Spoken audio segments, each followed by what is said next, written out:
بسم اللہ الرحمن الرحیم۔ صاحب پہلے تو آپ کو میں دل سے یہ دعا آپ کے لیے دعا کرتا ہوں کہ خدا بندے کریم آپ کو صحت و سلامتی عنایت کرے۔ جو موضوع جوانوں کا بالکل پسندیدہ ہے آپ نے اس کا انتخاب کیا ہے کہ انشاءاللہ اس پر گفتگو کریں۔ خوب آغا، یہ میرا پہلا سوال یہ ہے کہ شادی کس طرح سے میاں بیوی میں احساس ذمہ داری پیدا کرتی ہے؟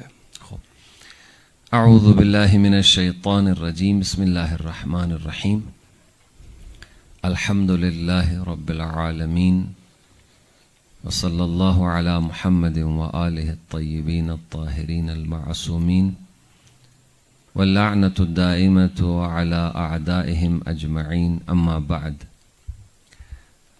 پچھلے پروگرام میں آپ نے ایک سوال کیا تھا کہ شادی کا ہدف، مقصد اور فلسفہ کیا ہے؟ بالکل۔ تو اس حوالے سے ہم نے چند نکات عرض کیے تھے جی۔ اور آج کا جو آپ نے سوال کیا ہے یہ دقیق طور پر اسی موضوع سے ہی تعلق رکھتا ہے جی آقا۔ کہ شادی کس طریقے سے ایک مرد اور عورت میں احساس ذمہ داری پیدا کرتی ہے، یا نکاح کس طریقے سے میاں بیوی کے درمیان دونوں میں احساس ذمہ داری کو پیدا کرتا ہے۔ جی آقا۔ دیکھیں، پہلی بات تو یہ ہے کہ پوری دنیا میں حضرت آدم سے لے کے اب تک اور اس کے بعد بھی جتنی بھی اقوام ہیں، جتنی بھی قومیں ہیں، جتنے بھی فرقے اور مذاہب ہیں، شاید میں نے اس نقطے کی طرف اشارہ کیا تھا یا نہیں، لیکن اگر نہیں کیا تو ابھی اس کو عرض کر رہا ہوں درست کہ تمام اقوام عالم میں نکاح ایک ممدوح اور قابل ستائش چیز ہے۔ ایک قانون، چاہے وہ قانون شریعت ہو کسی بھی دین و مذہب و فرقے کا، ان کی شریعت کے اعتبار سے، یا کوئی بھی علاقائی طور پر، ہو سکتا ہے بعض علاقے ایسے ہوں دنیا میں کہ جہاں کوئی شریعت اور دین نہ ہو، لیکن اس کے باوجود وہاں پر ان کے رسم و رواج اور قانون کے مطابق نکاح اور شادی کا قانون موجود ہو۔ جی۔ ٹھیک ہے، تو جہاں پر بھی جس انداز میں بھی شادی اور نکاح کا قانون موجود ہے، وہاں شادی اور نکاح کو اچھی نگاہ سے دیکھا جاتا ہے۔ ایک قانونی چیز ہے، جی۔ ایک ان کے رسم و رواج یا ان کی شریعت اور ان کے دین و مذہب کے مطابق ایک قانونی چیز ہے۔ ٹھیک ہے، اس کے بالکل برعکس اگر ایک مرد اور ایک عورت اس قانون سے، اس علاقے کے قانون، رسم و رواج یا اس دین اور فرقے کے ماننے والے جس شریعت کو، جس قانون کو مانتے ہیں، اس کے برخلاف اگر ایک مرد اور ایک عورت آپس میں ناجائز تعلقات قائم کر لیں اور ایک دوسرے سے لذت حاصل کریں اور اس کے نتیجے میں فرض کریں اولاد بھی پیدا ہو جائے، تو اس چیز کو وہ معاشرہ بہت ہی برا سمجھتا ہے، جی۔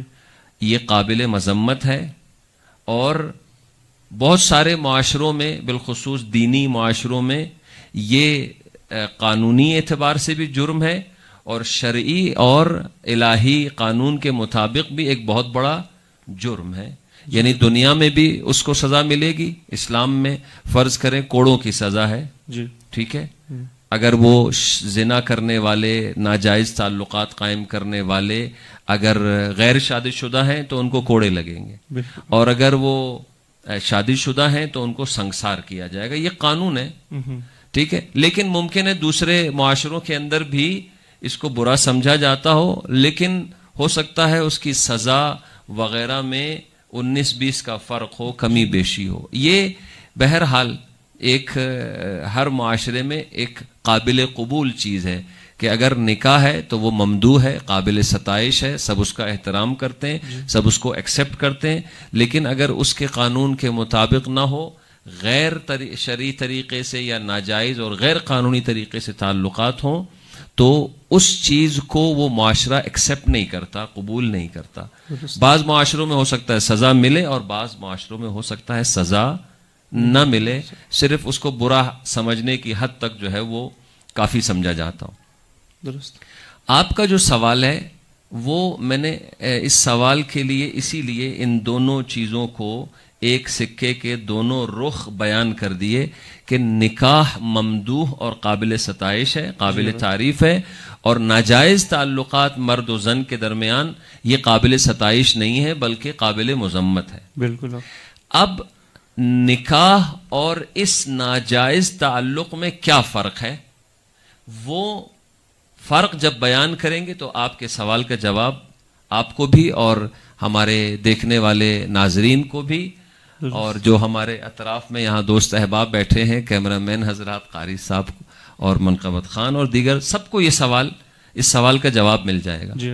کہ شادی یا نکاح کس طریقے سے مرد و زن میں احساس ذمہ داری پیدا کرتا ہے. یہاں پہ اس نقطے کو جو ہم نے بیان کیا اسی سے بات سمجھ میں آ جاتی ہے کہ جب ایک چیز قانونی ہو اور وہ معاشرے میں قابل قبول ہو تو جب وہ رشتہ قائم ہوتا ہے تو مرد اور زن یعنی میاں بیوی, زوج اور زوجہ, دونوں اپنے آپ کو ذمہ دار محسوس کرتے ہیں. جی بالکل. کیونکہ اس عمل کو جو ان کے درمیان رشتہ قائم ہوا ہے وہ جانتے ہیں کہ یہ رشتہ, یہ عمل اور یہ کام یعنی شادی والا کام, نکاح کا عمل اور یہ رشتہ جو ہم دونوں کے درمیان قائم ہوا ہے یہ ہمارا معاشرہ قبول کرتا ہے. تو سب سے پہلی بات تو یہ ہے کہ ان کو خوشی ہوتی ہے کہ ہم جو کام کر رہے ہیں جی. وہ ایک قانونی حیثیت رکھنے عمل عمل ہے. بالکل. بس ہم اپنے عمل میں آزاد ہیں. جی. پہلی بات تو یہ ہوتی ہے. دوسری بات یہ ہوتی ہے کہ مرد و زن دونوں میں یہ ذمہ داری کا احساس پیدا کرتا ہے. اس عورت کو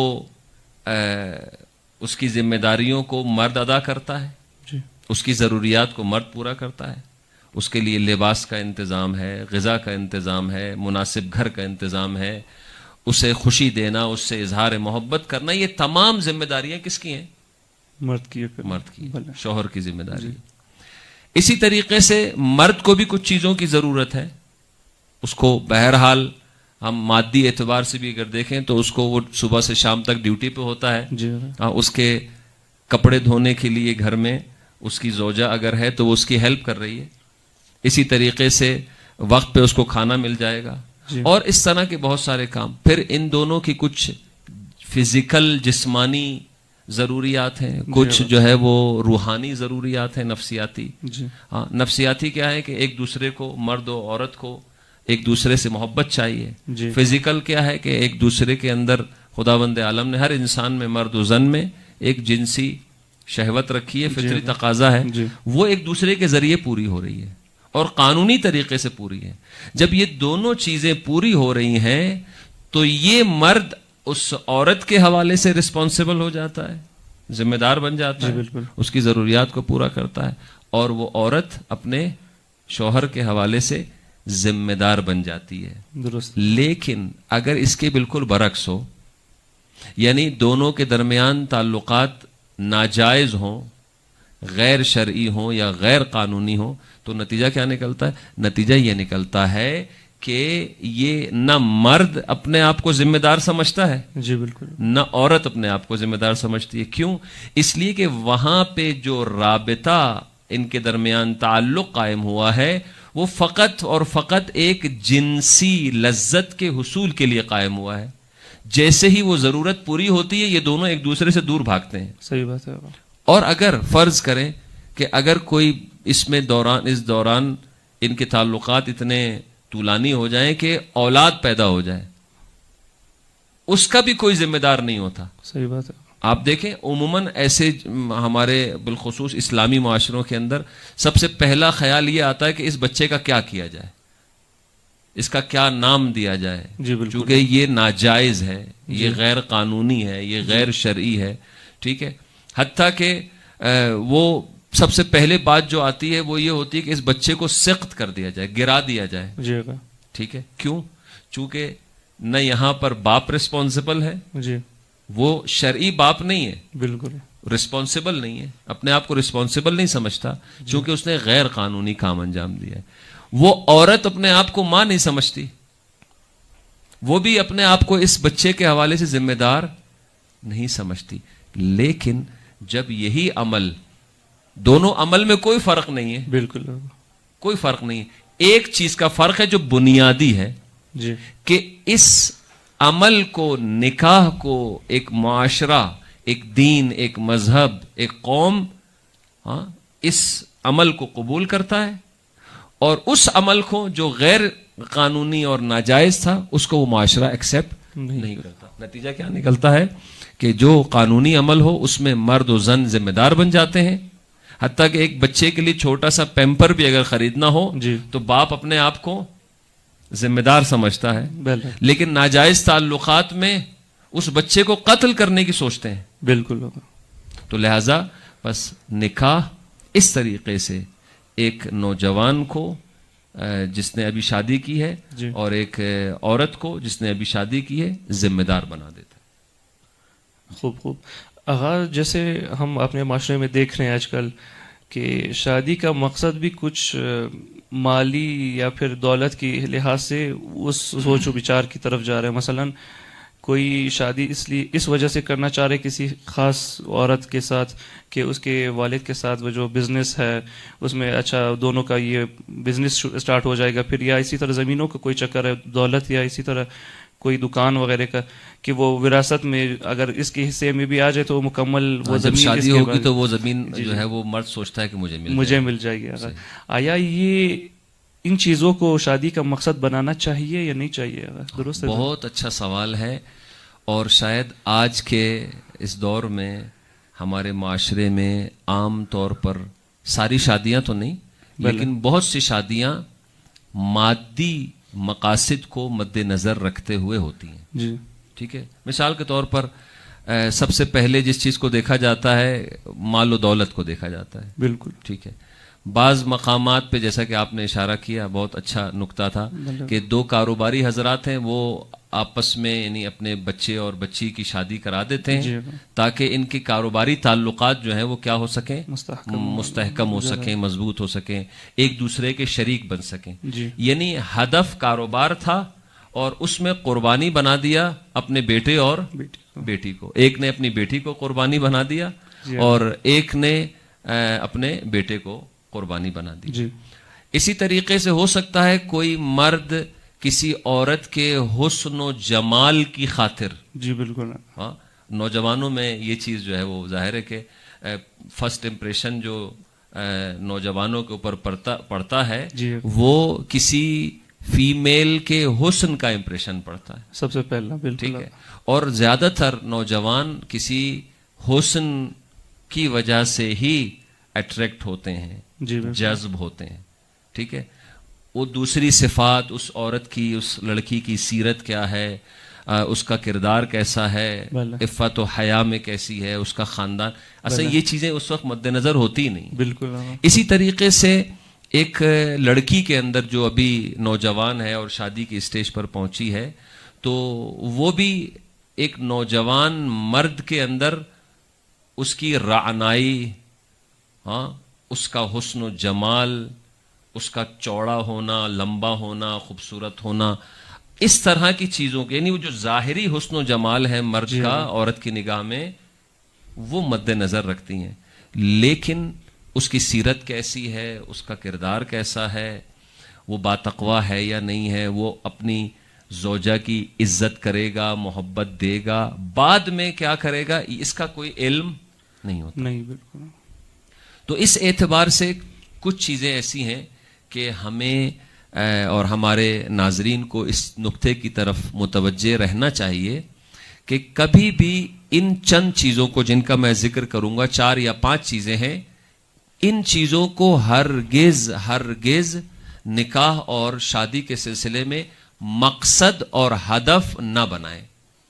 اچھا ایک نقطہ یہاں پہ ذہن میں رکھیے گا, ہو سکتا ہے کہ یہ چیزیں حاصل ہو جائیں, یعنی ایک مرد شادی کرے ایک ایسی خاتون سے جو بہت خوبصورت ہو, جی خوبصورتی مل جائے کوئی حرج نہیں ہے، لیکن خوبصورتی کو ہدف قرار نہ دیں درست کہ انسان شادی کرے فقط اور فقط اس وجہ سے کہ یہ بڑی خوبصورت ہے، صحیح بات ہے.